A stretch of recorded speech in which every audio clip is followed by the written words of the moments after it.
a journey of self-discovery. A year later, it became a journey of remembering. Yet, what I know now is back then I was still seeking. And what I've come to know now is that it's the journey of seeking that brings us the silent, slow stillness of acceptance. And therein lies our own innate wisdom. It's my mission now to eradicate the glorification of hustle culture, as it was my drive in entrepreneurship that led to a greater whole, and that's because I was outsourcing my sovereignty rather than looking within. So let this be your invitation to take a deep breath in and remember that at any time we can shift our thoughts and our feelings to create the outer world in which we wish to live. Soul Seekers, it's time to grow. Let's go. What is up, fam? It is your host, Sam Kabert, as always. And in this episode of the Soul Seeker podcast, we are going deep about all the things from demonology. Is that the right term? I don't even know. It's not even something I'm into. To archangels and angels and Kundalini. I mean, we don't really talk about Kundalini that much, but everything that we're talking about in this episode is based off of Kundalini awakening. It's literally here's what it is. This awakening unfolding, this awakening process, this spiritual journey, so often what it really is about is awakening the Kundalini within. There's this beautiful, beautiful mythology, and that goes that there are the two lovers, the two Hindu gods and goddesses, and that is Shiva and Shakti. And Shakti, we can think of her as kind of like Kali. I think a lot of people are more familiar with Kali rather than Shakti, but it's that similar Kali type energy. Well, Kali sits at your root chakra, and her lover Shiva is at your third eye.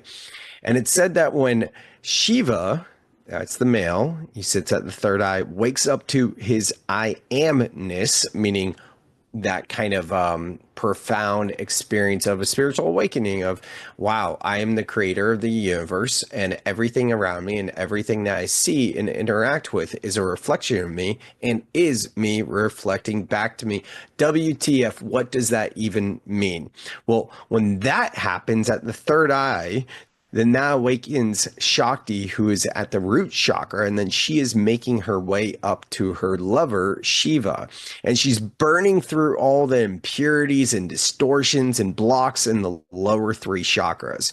And when that happens, when those three lower chakras are cleared, then the heart activates, and that brings on the three chakras above the heart. This is a lot of ways a Kundalini activation. And I mean, that is right. But in a lot of ways, this is our experience in the awakening process. When we experience challenges, first, this is very foundational, but switch your mindset of everything is happening for you to you to with you. Most people only stop at things happening for you. But when you go that next step of things are happening with you, then you step into being a co-creator of your reality. So that is very important. And as you go about doing this, then you'll be able to navigate those different distortions, blockages, and anything else similar to that and associate them to your lower three chakras. So all those challenges that we experience, let's get curious about them. Let's surrender to them. And by doing so, we can clear out our karmic debt so that we can make this awakening process a little bit more easeful and graceful. Well, in this episode, my guest, my new homie, Joel Drawbaugh, speaks about how he was doing the work for quite some time and meditation, different things like that. Then he had a spontaneous, based on how he described it, I'm calling it a Kundalini awakening, a Kundalini activation, and a tanning bed, y'all. He had a Kundalini awakening and tanning bed. That's wild. That's nuts. So that's what we're talking about in this episode. And ever since then, he speaks with his angels, he sees visions, and that's because the heart opens, the heart gets activated, and then that brings on the other three chakras above the heart. So that's what this one is about. This episode is like going deep on all the things. I've had this podcast now for 6 years. Wow, that is awesome. And in the first 3 years, it was like every other episode, if not every single episode, it was conversations like this.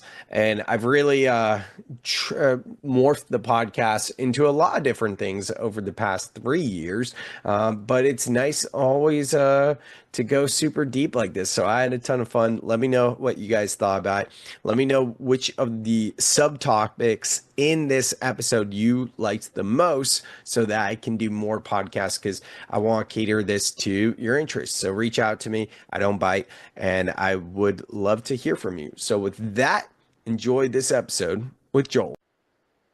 What up, and welcome back to another episode of the Soul Seeker podcast. We are about to drop in with my homie Joel Drawbaugh, aka Aries. We'll talk about all that and more. Super stoked to connect with Joel deeper and connect you guys with him. But before we do, as always, we're going to drop in with just 3 breaths. So if you're doing anything where you can't close your eyes, you can always breathe with us. Just be mindful of that and don't close your eyes. And having said that, if you're in a place where you can just take a moment for yourself, I invite you to find a seat, sitting down, sitting straight up, and through the mouth, just sighing out. And through the nose, big inhale all the way up, letting the belly expand and bringing that breath all the way up. Sipping in a bit more air at the top, sighing it out. Through the nose, big expansive inhale all the way up. Sipping in a bit more air at the top. Pausing here and just bringing awareness to that space between your eyebrows. And sighing it out. And one last one, big inhale all the way up. Sipping in a bit more air at the top. Hold. And sighing it out. All right, letting the breath return to its natural state and rhythm. And we are ready to jam on this podcast after grounding in. Joel, my dude, how you doing? I'm doing fantastic. How are you today? Amazing. Good? Yeah, very good. Well, all the things you and I met in person about a week ago today, I would say, yeah, it was. And for everyone listening, it's funny because I speak at different events and things like that, travel the country, and I had a gig coming up in Florida. That's a long ways from California. So I was looking for a local photographer and videographer. Joel was the person that I ended up working with, and we started to connect. You were telling me about different spirituality stuff and how you're into the message. And then just after doing the event and chatting with you, we really hit off and we're talking about a lot of things. So with all of that kind of framed and tee up, super, super stoked to have you here. I appreciate it. I love this. And your breath club, I do a lot of breath work in yoga, but hitting up on the breath club, I think it was 2 weeks ago was first time joining. It's taking up my yoga and my meditation up. I know breath is important about both of those, but being on that Zoom call, I kind of undervalued until I got up on it. And yeah, it was really cool. And now I do it every time at lunch. I'm trying to do it every morning, but and I love our little community on there where we chat back and forth. A couple of the people are already friends. It's like it's an asset I didn't expect. Yeah, man. I'm so stoked to hear that as I'm building out the Breath Club. And for all of you listening, this wasn't anything I asked Joel to say or anything No, like he that. didn't. So He if you didn't. guys want to join, the best part is it's completely free. So, I mean, take advantage of that. Hit this podcast on pause or whatever you need to do. Go to the show notes and join the Breath Club. You won't be sorry that you did. Amazing community there. So, and the other thing too, I want to mention is like you do deep meditations and you get visualizations, you speak with archangels and angels and all the things. Talk with us about that a little bit. Well, it's funny because I never called it breath work when it first started happening. And it was very similar when you started your journey around 2019, 2018. Um, and the first, I've always felt this amazing like energy, like I'm clearing stuff, but it wasn't so pivotal or like life changing that I didn't get much credit until, and it sounds goofy. I was in a tanning booth after my workout. I did a little yoga. I went to a tanning booth. And you've got to stand there for 10 minutes. and all I did was focus on one, not being bored, but two, just deep breaths. And that's how I kind of, I guess, intuitively fell into breath work. But that Mm. was years ago. I didn't know I had a name. And that's when I started to find, like you said, I started seeing symbols and this amazing stuff, and it would change my outlook on everything for like hours, if not a whole day. It was all from, as silly as it sounds, from breathing the right way completely in a tanning booth. Okay. We gotta unpack that because first off, at least now you live in Florida. Did you live in Florida at the time? I did, and I know I get criticized by this, especially by Floridians, No, I'm not. but I'm not criticizing. I'm just trying to understand here. That's all. no, the thing is, I feel I'm happier with a certain amount of yoga, a certain amount of sleep, a certain amount of meditation, and I do find sunlight, uh, keeps me going. It keeps my serotonin up, and so if I'm working a lot, I'm doing other projects, I like to get 4 to 8 hours of direct sunlight per week, and sometimes I don't fit it in. And so when I've read, 10 minutes in a tanning booth is equal to about 4 hours of sunlight. So that's when Wait, I kind of really? leverage. That's what I've read. I don't know if it's true. Yeah. Oh my God. Well, yeah, thank you for that disclaimer there. As now, like these days, who knows what's true with the evolution of AI? I mean, I can't tell what I'm seeing sometimes, a lot of times. But that said, with the, there's a lot of talk about infrared saunas and things like that. I would have never in my wildest imagination thought tanning beds that would like give you a good source of vitamin D, essentially, you know? That's it. That's why I do it. Yep. That's I mean, cool. the real sun's the best way to go, but if you're out of time and you're weak, then you kind of fit it in. So you're just chilling there in that tanning booth, just being like, oh, like, okay, this is boring. I'm a little claustrophobic. Let me connect with my breath. And then bam, is that what happened? Pretty much. And I do the stand-up tanning booth, so you have those two handles up here. Oh, cool. And honestly, I do feel, I think most of us feel this great energy when we put our hands up, like victory. True. And Yeah. it was very close to that. And then once, of course, the feeling came on, I went straight to victory. I wasn't holding the handles anymore. But yeah, that's pretty much how it went down. And I All didn't right. tell Well, anyone for probably a year or two. I was almost embarrassed. Like, I don't know what that mhm. was. I don't know if I'm supposed to share this. And so it was funny. I kind of, went slow with it and before I shared it. All right. I really want to like unpack this and set the scene here because you and I haven't talked about this. You mentioned it in passing, and I mean, we've hit on so many different topics that sometimes you just don't have the opportunity to go deep, and this is the opportunity to go deep on this specific one.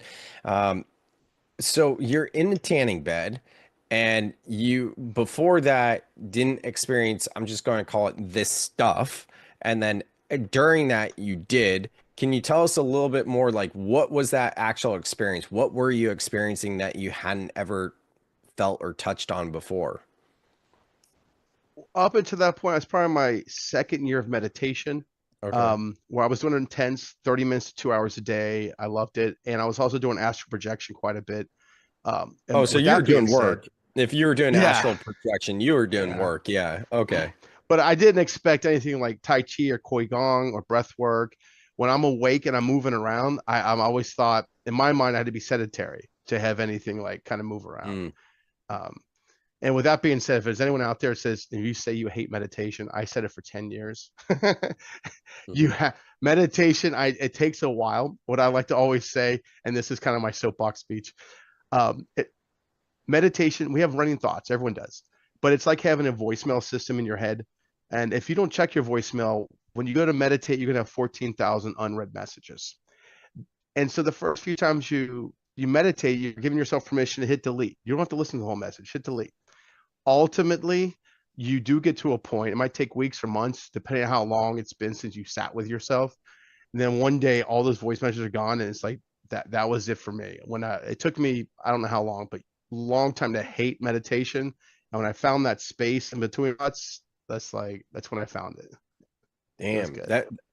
that's so good, and I love the way you describe it as a voicemail. I think sometimes every now and then there's metaphors that people use to describe things, and a lot of times like we hear the same thing over and over, like you gotta put your oxygen on mask first, right? Like that's a one that Right. we've all heard.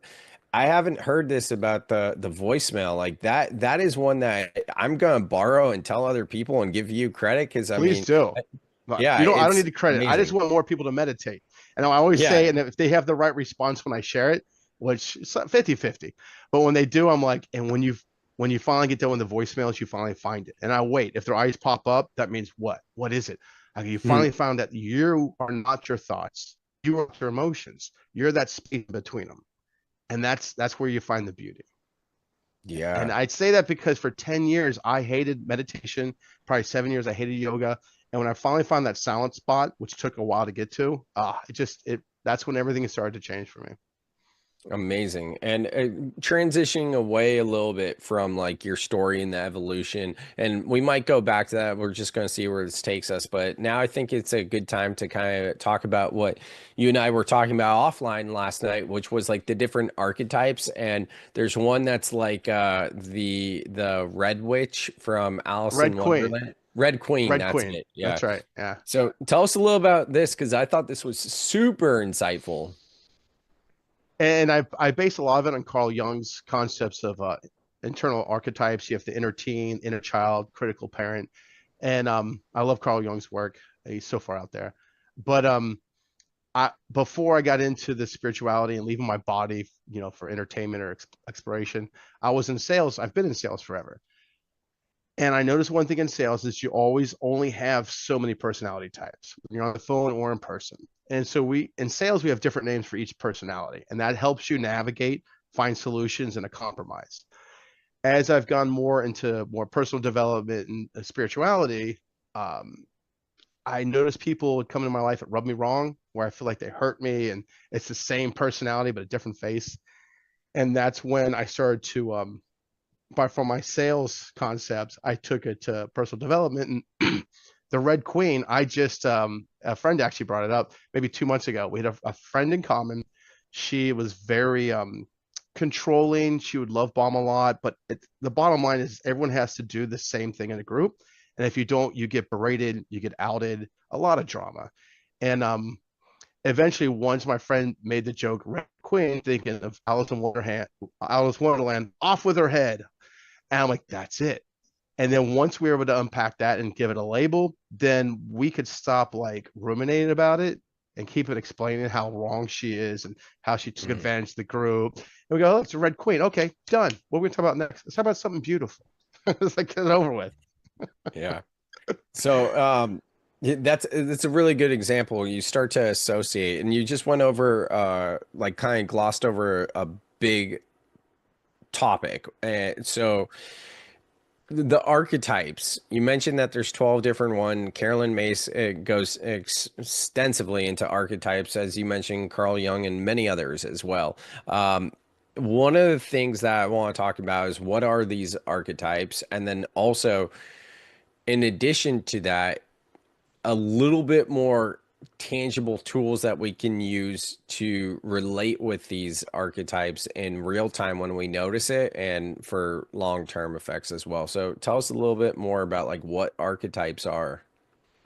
Okay, and I'm glad you asked that detailed question. And when we first started, before we started recording this, I love when you ask me what topics are off limits, and I'm like, Mhm. none. And the fact you asked it, I got super excited. Oh, no. So basically, what I have found through that, I do believe they're angels, and I believe they talk to all of us all the time. It takes a little patience to start listening, but there's ultimately one human mind. Um, as this human mind's been growing and developing, every time there's a lesson that's too hard for, let's say, one to learn, it splits off. When we judge someone, we can't forgive them. We want revenge, or even if we can't love ourselves. And that's if you believe in reincarnation, which I do, it'll split this personality. So if you had a tragic, let's say you hate your mother because she wouldn't let you go to the prom or something, then you couldn't let that go. You held the resentment for your whole life. And then after, you're like, okay, this was too much for this human. So now we're going to split this into 6 different human experiences with that same particular lesson. Of course, there's going to be more than one lesson. There's hundreds and thousands of them. But ultimately, that's what creates the illusion that the one mind, the one human mind, looks like 9 billion human minds. And within that group, they categorize into 12 categories. And I didn't know this until I was talking to a good witch friend of mine who's really deep diving in astrology. She goes, "Oh yeah, that makes sense because the astrological signs." I'm like, I never saw that connection. Mm, I knew there was 12. I mean, I saw the message of 12, but I yeah. didn't notice that. Oh yeah, duh. And then you go deeper into, I believe Buddha was, if I remember right, he had 12 followers. Jesus had 12 followers, and I don't have the list in front of me, but there are many ancient histories of the masters who usually had 12. And I think ultimately it's the idea that we split them up. And for me, I'll tell you right now, Sam, for me, and I found for most people of the 12, I have three that I believe are my nemesis, or the ones I'm supposed to learn the most forgiveness. Yeah. I have three that are allies, and then the rest are kind of like go back and forth accordingly. Um, but when you run into people, and you are one of them, Sam, you remind me of quite a few people. Mhm. I'm like, I know this guy. I already know him. It's like as you talk, you're confirming it, but I'm like, yeah, I already know. I already know. I'm so glad. It's really cool. Have you ever felt overwhelmed by emotions and unsure how to move through them? Sam created the Breath Club to help you find calm and clarity. In this free online community, Sam teaches how to regulate your nervous system through breathwork and process emotions effectively. Did you know that most emotions only last 90 seconds when you fully allow yourself to feel them? This is called the 90-second rule, and it's a powerful tool backed by science for emotional healing. Each week, Sam hosts live calls to guide breathwork practices and create real connection. You'll also get access to an online course and pre-recorded breathwork videos. The link to join is in the show notes. So I have to ask then, which archetype am I? I hope not the Red Queen. Well, your archetype doesn't cause me problems. I've Yeah, no, only I was named joking. like, yeah, I know, but it was a good question. It's a fair question. I've only named like seven. I think I Mhm. had three or four afloat, but if they're not like a bane of my existence, obviously I don't really name them. It's like it's not on Yeah. top of my list. No, yeah, I was joking about that, but I am curious, like what category would you put my personality or soul traits under? Ah, okay. This is gonna get personal. Yeah, let's do it. That's what we're here for. Okay. So you are a giver, yet your personality, your expectation of excellence for yourself exceeds just a little bit more than it does others, but you still expect excellence.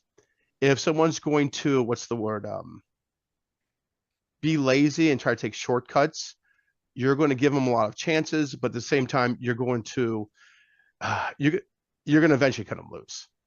And then 20 or 30% of the time, when you do cut them loose, maybe even more, depends where you're at, you're going to feel guilty about having to do the right thing. And then this will continually make you more compassionate towards others and sometimes leaning towards less compassion to yourself that you couldn't be a part of that glue for everyone. And then, yeah, so your archetype doesn't ever like become a pain in my ass. So I never really mentioned it or gave it a lit name. Oh, that makes sense. Okay, I got it. Yeah, and it's funny that all of that resonates, and it's funny you use the word excellence because I recently did a NLP master practitioner training, and they had this amazing story of Kobe and how he expected everything you're describing is Kobe, by the way, in a lot of ways, right? Think about how he treated his teammates and whatnot. At least legends. I wasn't there, so I can't confirm or deny.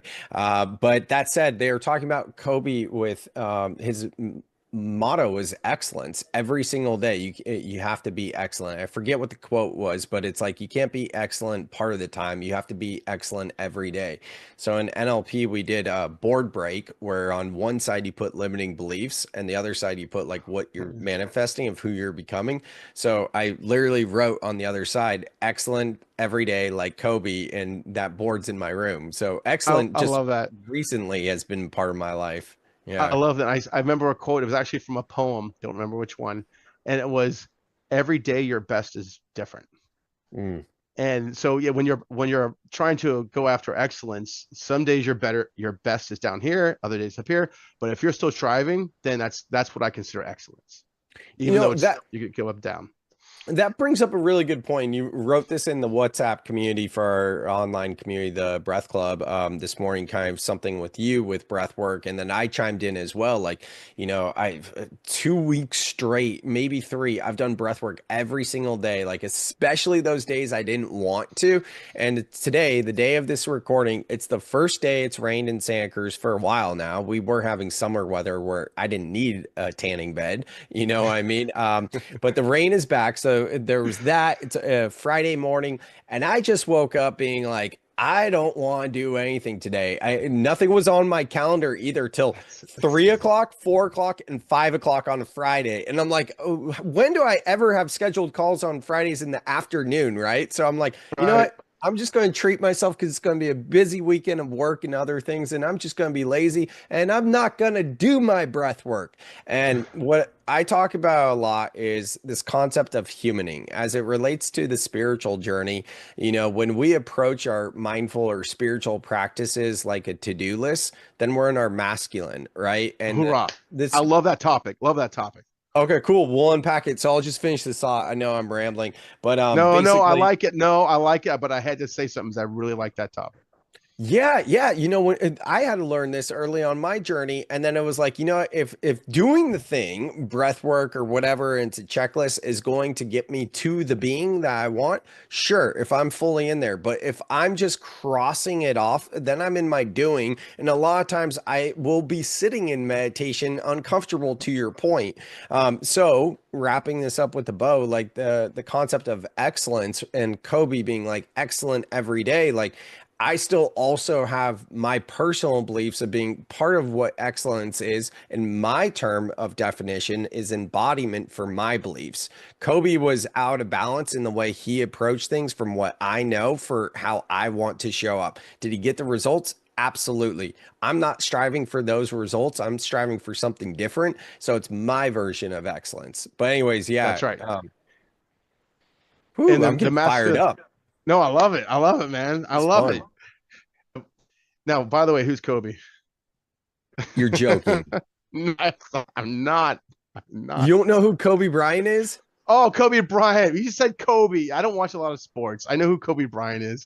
I Oh forgot man, they go I by. respect that of you so much. That's amazing. I can't even fathom being so like in my own element and world of not knowing who Kobe or like Michael Jordan are. Let me tell you what it is. One, I don't. That's I try to cool. do everything I can to check out of the system, I guess, which Yeah. it's not always a strength, but I like it.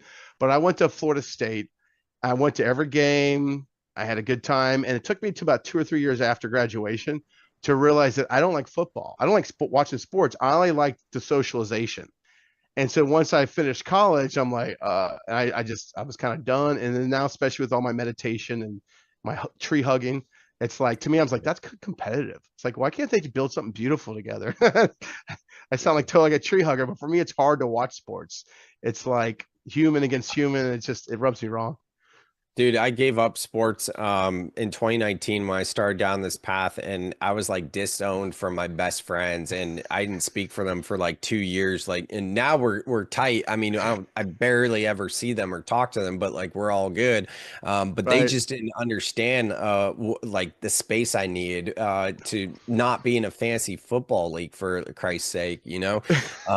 I never say Christ's sake. I don't know why that came out. Anyways, you said earlier, I love this topic. Which specific point, and let's unpack that a bit. Which one? The masculine mindset? I think so. And that might have been what you were saying. Yeah. I love this too, or just knowing when you're in your being versus doing. And I don't think I've ever thought of it quite like that, but you're right. The masculine mindset has a to-do list. Yeah. And to a degree, when it comes to this, physical world, when you just do something like going to the gym, I don't feel good today, but you go anyway. To a degree, you do get some result. But I feel that when we listen to our intuition and our feminine side, which doesn't get enough credit, we we can take that day off, give ourselves permission, the next day be fully into it, and that workout that we do with everything is worth 3 or 4 times as much. And a Hmm. lot of times, the masculine mind doesn't take an evaluation of our internal needs and a long-term goal. So keeping them both together is important. But I mentioned earlier, and I'm so glad you liked it. well, too often when we use the mask of the mind, it's all about discipline and that checkbox, like you were saying about doing the breath work. Um, Ultimately, in a weird way, if we just listen to that checkbox and the mask of the mind, we're kind of worshiping suffering. The more I suffer, the more success I'll get. And I love your story when I first heard your background and you talked about, I think it was Swag was your old business.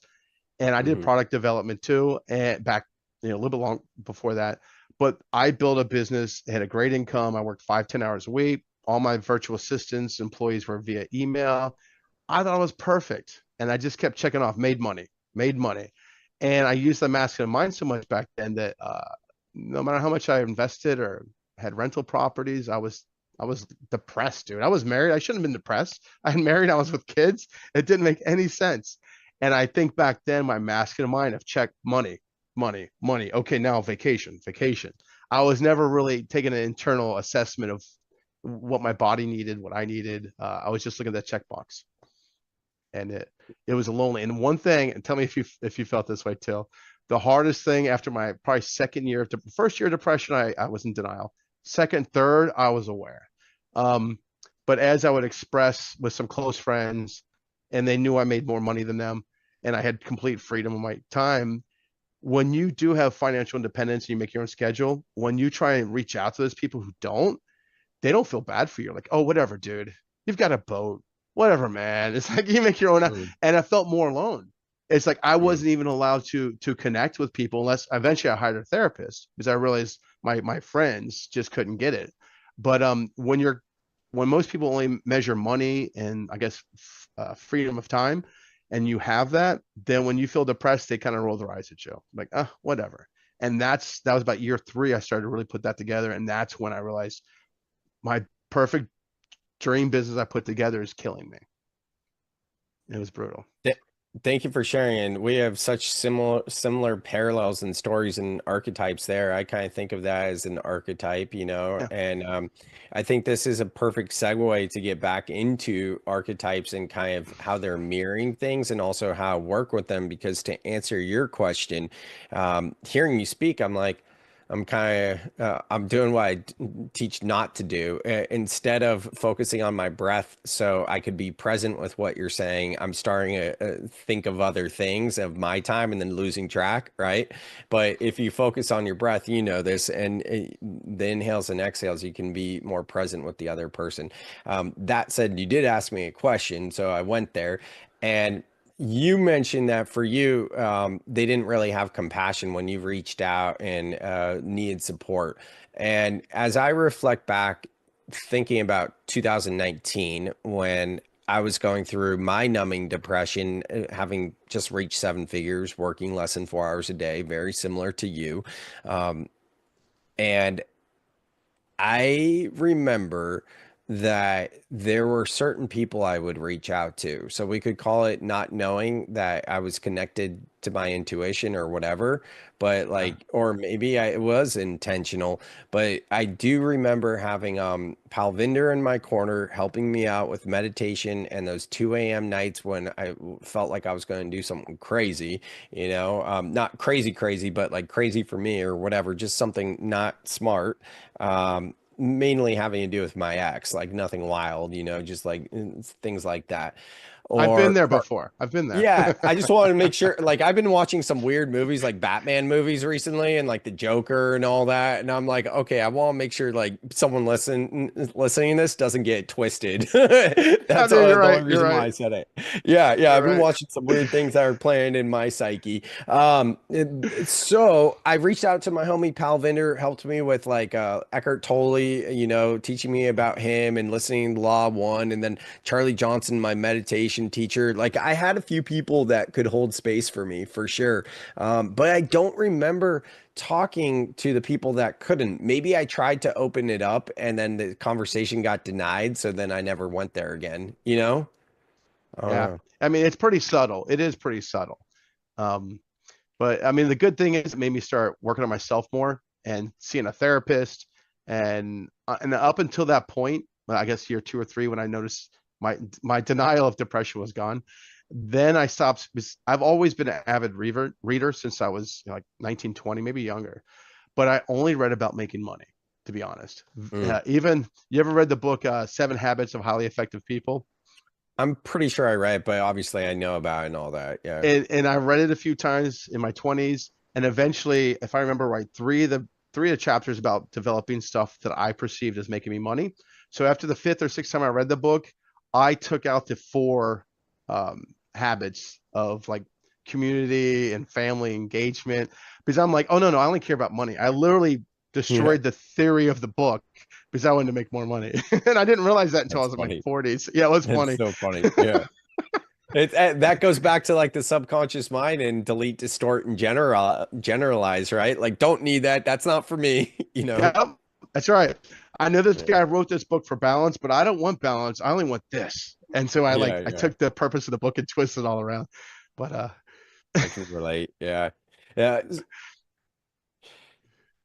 All right, so we're talking about seven habits of highly effective people, and just kind of going through your spiritual journey. It took you 3 years to really surrender, if you will, and then at that point you went deeper. So going back to the archetypes, then you know, I don't know as much as you or haven't retained or done the deep dive of what the exact archetypes are. In fact, now that I'm putting it together, like I've listened to Sacred Contracts by Carolyn Mace like 3 times, and she talks about archetypes, and every time she talks about archetypes, I just kind of daydream, you know? So it's your point of like 7 habits of successful people, your experience with that book.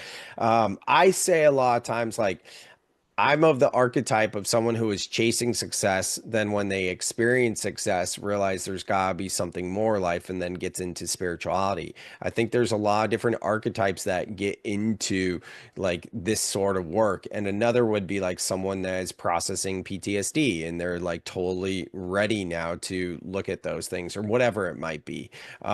And that's kind of the way I've looked at archetypes. But tell us a little bit more, because you've told us about the Red Queen and I think a couple more, but I know you have 3 that are allies and 3 that are nemesis. So maybe let's start there with those 6. Okay, so you have the controllers. Those are the people that are identified as narcissists.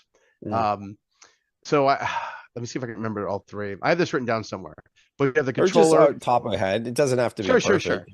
But the controller, which is actually part of a 3 group, and then you have the controller rapist, the controller, I guess I call him a thief. I have a better word for that, but and the controller complacent, and they're basically kind of the small self, meaning they need to, if they, whatever they don't take or get from the world, someone else is going to take from them.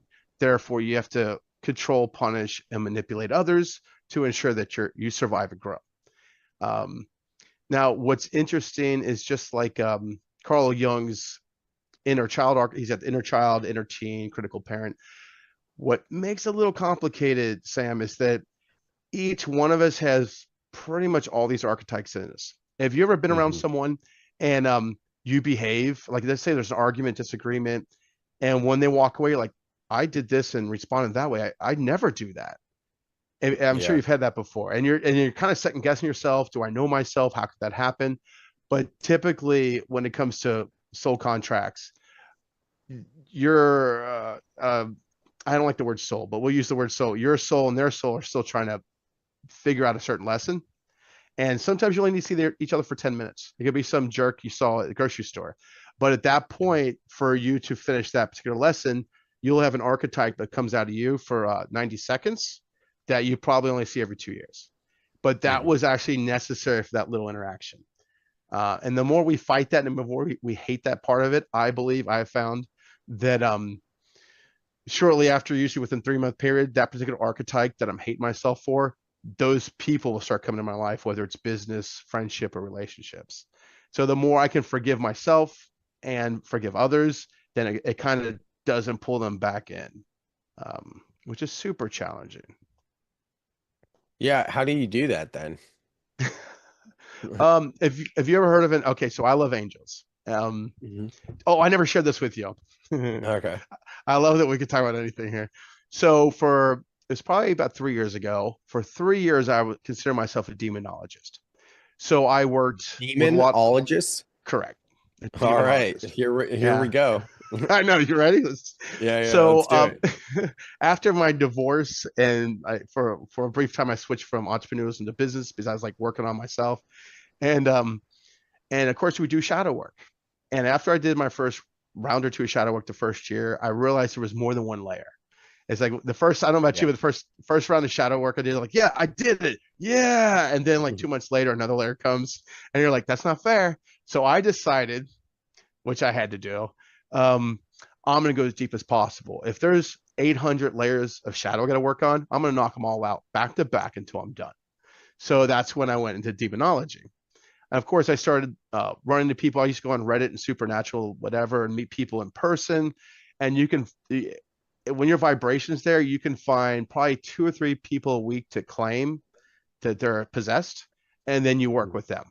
And the more you do it, the more you encounter what I call the legions as well as the hordes. They're different forms of demons.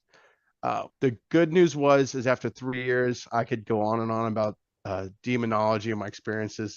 It's supernatural. Basically, everything you've ever seen on TV and most of the stuff you've read in books is all real. Mhm. It's really wild. And at first, it was very exciting. But what I noticed, and I found a great book called The Angel Experiment. It got me out of demonology. Um, and once I realized by year 3 that yes, I was getting better and I can identify, look across the room and see that person has 2 legions and 2 hordes, this person, that person. And back then, if they had a legion or a horde that I didn't know by just looking across the room, I was compelled to go investigate, which always brought, some pretty serious weird stuff. But in the end, I was super hungry for knowledge and experience. But then I realized that the more you study something, the one who seeks always finds. So if Mm. you're seeking demons, if you're seeking to help people with demons, then they continually show up more and more. So when I found the book Angel Experiment, it was a hard month or whatever, and I picked that up and I realized shortly, like halfway through the book, oh, I can stop experiencing all these weird, crazy things 3 or 4 times a week with all these people if I change what I seek. And then from Mm. there, that's when I started, and I still do. I really focused on angels. But to answer your question, I know I went in a circle there. But to answer your question, have you ever heard of an angel called Metatron? Oh yeah, of course. Yeah. Okay. And Metatron, I think, perfected it. Most of the legends and some of the Kabbalahs say that Metatron was the youngest and the wisest angel, which is Hmm. a contradiction. In fact, I think even the Bible says that he was the right hand or the mouth of God. Um, if you go into Kabbalah, it states that Metatron has already lived every human experience that has lived, does live, and will live. So he's already gone through every tribulation. And if from time to time he channels through, and I've seen other people channel him, Metatron can't stop laughing. Like right now, he sounds almost like Santa Claus when he inhales and exhales. Mhm. And to deal with those archetypes when they keep coming towards you and it frustrates you, it's really laughing. I mean, ultimately, um, taking it light, not taking it serious, but laughing, which sounds so simple, but it's not. That's the process of transmutation, transformation, alchemy, and any of these things, right? We need to get to that higher frequency, whether it's love, joy, or straight up laughter. And it feels like a lot of times it's laughter. And excuse me for any of you listening that are very familiar with David Hawkins' scale of consciousness, because I'm not sure exactly which one would be the highest at this moment. Well, there's a lot of things you mentioned there, and I wrote down Kabbalah because I would love to just do another podcast with you to talk about that because we don't have time to get into all of that. Metatron, yeah, Metatron's cube, and then I am Jewish, and you mentioned the Kabbalah and Metatron. Who is Metatron in like Judaism again related to? And that's interesting. Well, have you ever heard of Dr. Greg Brennan? He's a Greg neurobiologist. Braden? Braden, that's it, Braden. Braden. Yeah, I love Greg Braden. Yeah. And he's got a couple documentaries where he studies the evolution of the Bible, and I believe in Quran. And some of the oldest Bible, if I remember right, that he breaks down is 1,700 years old. What I love, I'm not deflecting your question, but I believe that some of the books that what's the Jewish Bible is called, the Quran? No, Turan. What's it called? Torah. The Torah. Yeah. Torah. That's Torah. it. Torah. Yeah. And angels over the last 700 years have been removed. There's only 7 angels mentioned in the Bible now, where if you go back 800 years ago, there was like 26. You go back further, there was like over 100. And so it's kind of been edited down, I think, to keep it simple and maybe a little manipulation. But I think Metatron is still mentioned in the Bible. I honestly can't remember if the It current doesn't edition. matter. Yeah. There was something else I want to ask. I don't know why I asked about that. And, for the sake of time and everything else, we'll move Okay. on from there. So demonology. So you're doing this thing where, did I hear you right that you would go onto Reddit and you would find like basically people to clear entities? Yes. So what was your intention with that? I I wanted mean, to, yeah, I wanted to learn about demons. What do you mean? I wanted to learn about demons, and the best way too was to help others with theirs, so I could work on my own shadow. oh, okay. So you knew that you had some attachments on you. That's what got you into like becoming a demonologist then. Correct. And I kind of see a shadow, and in fact, whether if I believe it or not, which I think to a degree we all do. Um, okay, so this is another. So I believe angelic beings. They live obviously outside of time and space, but most of us humans, by our beliefs, were brought up is that angels are the good guys, demons are the bad guys. Where I believe and see that a demon is the left hand of an angelic being, and what we perceive as an angel is the right hand. So whenever we're on our lessons, obviously you're gonna get this love and compassion, and then if you're just not listening, whatever, they have to tap you a little bit with the left hand. So even though to us humans it appears that there's a good guy, that bad guy, and they're separate, it's actually one angelic being with 2 hands. Does that equate to the feminine and masculine, the archetypal energies? Yeah. Yes, I do. I believe so. That's how I see it.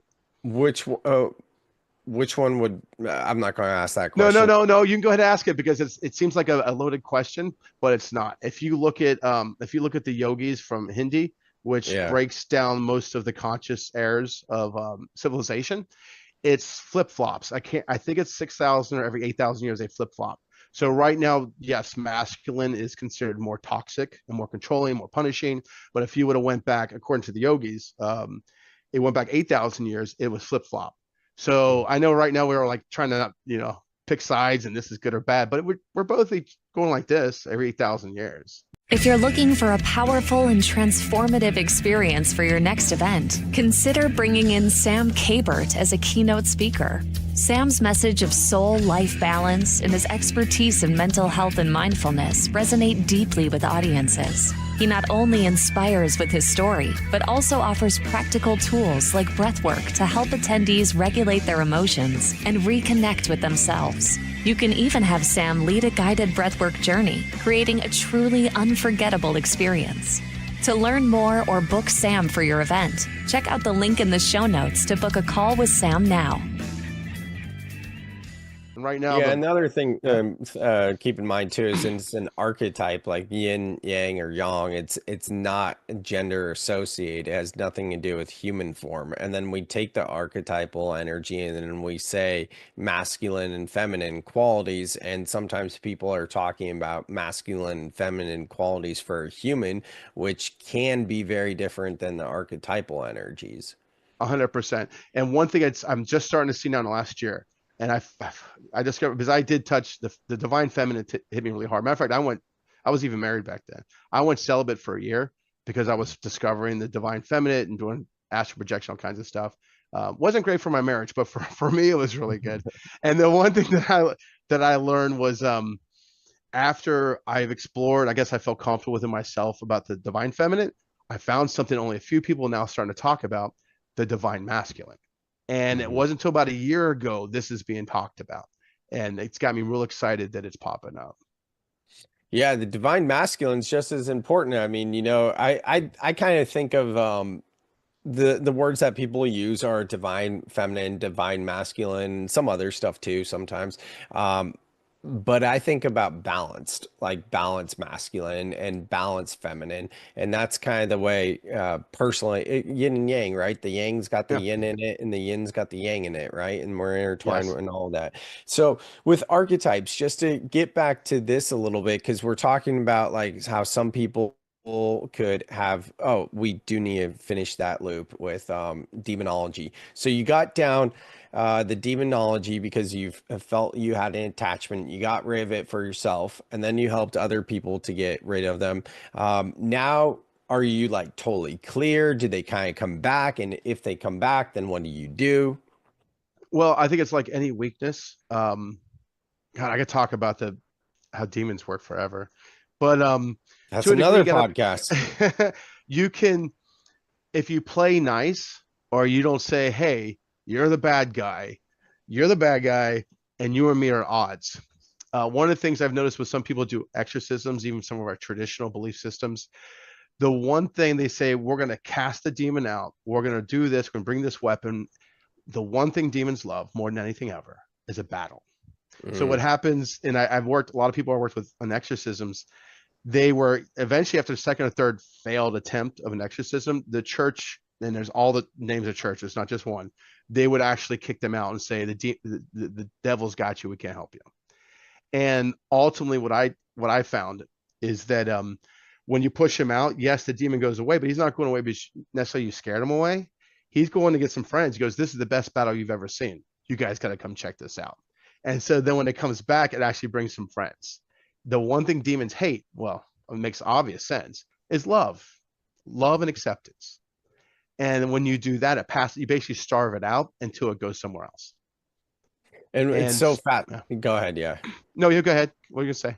Well, it's shadow work, right? Because Yeah. it just like the evolution of this podcast 6 years ago, the tagline was soul seeking, very much like moving forward. I mean, sorry, the tagline was a journey of self discovery. That's what it was. And with that, I named the podcast Soul Seeker, like seeking. Then next was, oh, a journey of acceptance. No, a journey of remembering was the second tagline about 2 years later, because it was going from like outward seeking outwardly to be like, oh, it's a softening, it's coming to me, I'm remembering. And just last year, the year before, I forget because time's moving by so fast, the new tagline for the podcast, the current one, is a journey of acceptance. Yeah, I And love that. right. Yeah. Because to your point, everything you're talking about, like we can't meet resistance with resistance. So, I've been a part of a lot of exorcisms too through my time with assisting in Bufo ceremonies, toad medicine. You see some exorcisms from time to time, right? Yeah. And I definitely have had my own little battles with entities, not like straight up, like I've known, but you could tell me they were on me and I could feel something is off. But to your point, you coming back to self compassion, self love, unconditional love, raising your vibration. And then also, if you are someone that's more like Joel and less like me and you're working with them, then you send them back to the light. You work with it with light and love. You don't go against it. So I think that's amazing. Thank you. Thank you. That's cool. It is funny, but I love how your name changes with your podcast. I imagine as creators, we Gotta. all do this. When we change the name, we almost feel like we're portraying our direction. But that evolution, I think, is the most important. With that's another side note. That's why I like alter egos. And my daughter, by the way, she's 11. She's adorable. Mhm. Her name's Ava, but about a year or two ago, she wants to go by Rain, and of course, she spelled it any way she wanted. But I totally respect that. It's like you are given a name, but we have a certain limiting belief when someone gives you something. Now you got to always be that person. So the Mm. fact that your podcast changed, I think, is evidence that it's evolving. Good connection. Yeah. Yeah, it's evolving. And some people would think that it's looking for direction. It's I think it's beautiful. Yeah, yeah, absolutely. I mean, it's just the tagline too, but it does make a big difference. So, everything we're talking about, this is a great get to know you podcast, Joel. I tell people a lot. Actually, no, I don't tell people a lot. The guests that come on the show that we have a really good rapport and we do kind of cover a lot of ground like you and I did here today. Then with those people, I tell them a lot that hey, we gotta do this again because this was good for you and I to to build this rapport. It's great for the listeners to hear more about you and kind of like a bird's eye view, but we'll do some different deep dives over time. I'm sure we'll get into the Kabbalah, demonology more because that's super fascinating and all the other topics. But Joel, what is the best way for people to get in touch with you if they feel like, maybe they have an attachment or they want to work with you or whatever it is? If someone wants to get in touch with you, what's the best way? Instagram, Divine Dragon 1148. You got it. Cool. So that's in the show notes. And just, and it's funny, you know what? Yeah, I know a lot about demonology. It's not as, oh God, it's a long story. But if someone does have an issue, I can point in the right direction. Yeah, I know. Yeah, it's taken me a little courage because I'm a part of this. Whenever we move forward, I guess a part of me is worried that I'll go back that direction. But I know that's not true. I'm not the person I was 3 years ago. Dude, I feel you too. Like, it's funny. I was working with a client yesterday and somehow archons came up and I'm like, whoa, that's not something that's come up in a while. And I go, well, typically I don't bring up like dark entities or dispelling Watiko or reptilians and all this unless it just kind of comes up, especially like with my clients. I'm like, all right, well, it came up. So I gave her the similar disclaimer that it's like, okay, now it's coming up. It'll probably come back up more for both of us, and that's not a thing to avoid. That's a thing to embrace. What we were just saying, saying it with love. So it's funny that we're having this conversation. I'm like, yeah, that actually did come up yesterday. But very cool. It must be a common lesson we're both trying to realize it. And again, it's like a litmus test for our progression. It's like we're not the same as we were. Dude, I'm just going to put this here. Today's January 31st, 2025 for everyone listening. And a few weeks ago, we had the fires in LA. I'm a California guy. I have ties to LA. A few days ago, we had, maybe yesterday, 2 days ago, we had a plane crash with a Black Hawk helicopter in DC. And then here we are today, just a few hours ago. I don't even know the details, anything. It just happened a couple of hours ago. There's a plane crash in Pennsylvania. There's weird stuff going on in the collective consciousness, period. Yeah, I didn't know about that last one. Yeah. Anyways, Joel, amazing to have you on the podcast. This has been so much fun, my dude. And we will do this again soon. I will reach out to you offline. Everyone listening, thank you guys so much. And if you want to go deeper on anything, just check out the show notes. All right. It was awesome. Thanks, Sam. Thank you so much for listening to the very end. I hope you enjoyed this episode just as much as I did. And if you did, please share this podcast directly. Just share the link directly with a friend. It helps the podcast grow. It furthers our mission of raising the collective consciousness from the fallen state. So honestly, like the easiest thing you can do to give back to the pod is to pay it forward. Because the more people that listen to whether it's my podcast or other podcasts like this that are all about ascension and raising the consciousness, well, that helps humanity. So the best thing you can do is pay it forward. With that, I will see you on the next episode of the Soul Seeker Podcast.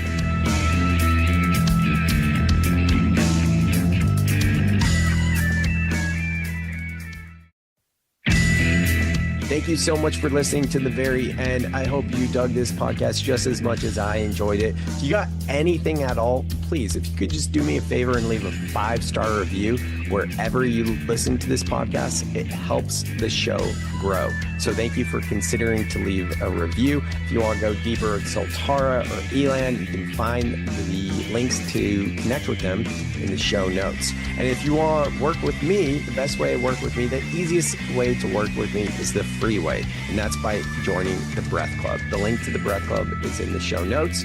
And also know that I'm available for one-on-one support, that is coaching and guidance, as well as keynotes and breathwork journeys for conferences and events. Thank you so much, and I will see you on the next episode of The Soul Seeker.